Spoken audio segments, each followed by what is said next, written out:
Okay, so have you ever noticed like how much we're just bombarded with this whole idea of love? Yeah, definitely. I mean, it's everywhere. Yeah, it really is. Like think about it even from when we were kids. Those stories we grew up with. Oh, totally. Like Ram going on this huge quest to rescue Sita. Right, or those classic stories we all know, like Heer Raja and Soni Mahiwal. Exactly. And they all have that same thing where dying for love, it's like this big, powerful statement. It's almost like it elevates you in a way, like you become legendary. Yeah, and it makes you think about like, is finding love just like this normal thing everyone goes through? Is that just how it works? Well, it definitely makes it seem that way, right? Like it's this cultural norm, this thing we should all expect to experience. But here's the thing that I find so interesting. It's like, even though we see it everywhere and we're told it's normal, so many people really struggle to find it. That's a really good point. It's like this weird contradiction, right? It is. It's like looking at the moon.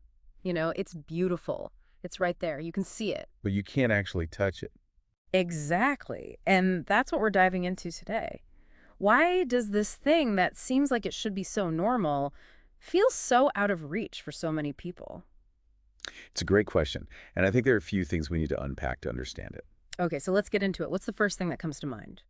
Well, I think one of the biggest issues is this disconnect between how people look for love and where they're actually looking. Okay, I can see that. Like, think about it for a second. Hmm. What's the first image that pops into your head when you think of finding love? Hmm.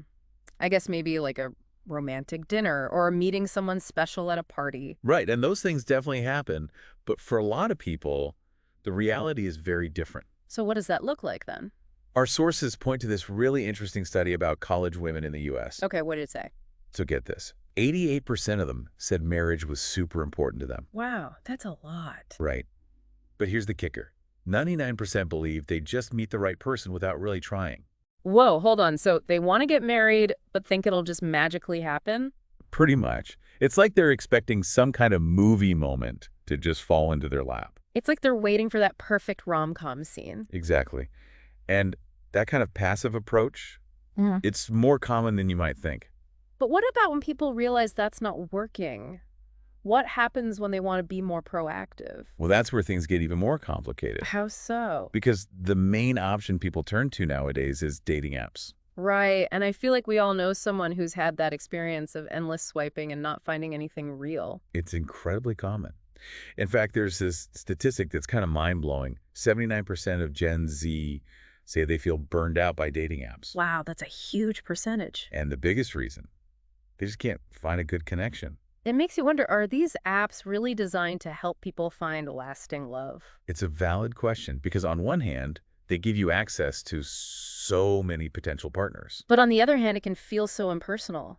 And our sources also highlight the fact that dating apps are businesses. Right, they need to make money. And that often means keeping people on the app as long as possible, even if it's not leading to actual relationships. It's like they profit from keeping you in that constant cycle of searching. Which brings us to another interesting point. It's not just about the apps themselves. What do you mean? Well, think about it. Are there many offline spaces or activities specifically for meeting potential partners?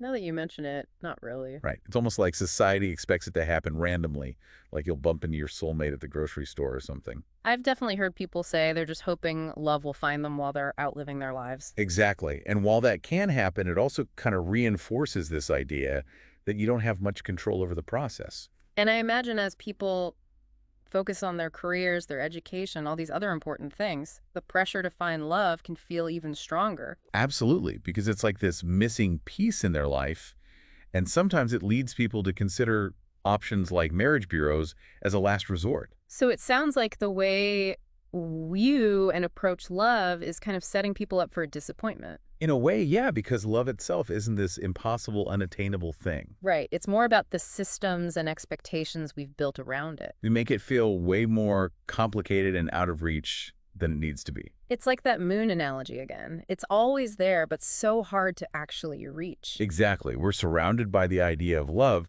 but the paths to finding it, they don't always line up with that ideal. But the good news is it's not all doom and gloom. Definitely not. Our sources leave us with this really inspiring thought. They say, those who aspire have touched the moon. Meaning, If people are truly determined to find love, they absolutely can. it's about taking that aspiration and turning it into action. So for you listening, the takeaway here is that if you're struggling to find love, it's not necessarily a personal failing, It might be more about recognizing the limitations of the systems we have in place. and maybe even challenging those expectations we have about how love is supposed to happen. It's about being proactive and taking control of your own journey. So think about it. Are you actively shaping your search for love, or are you passively waiting for it to find you?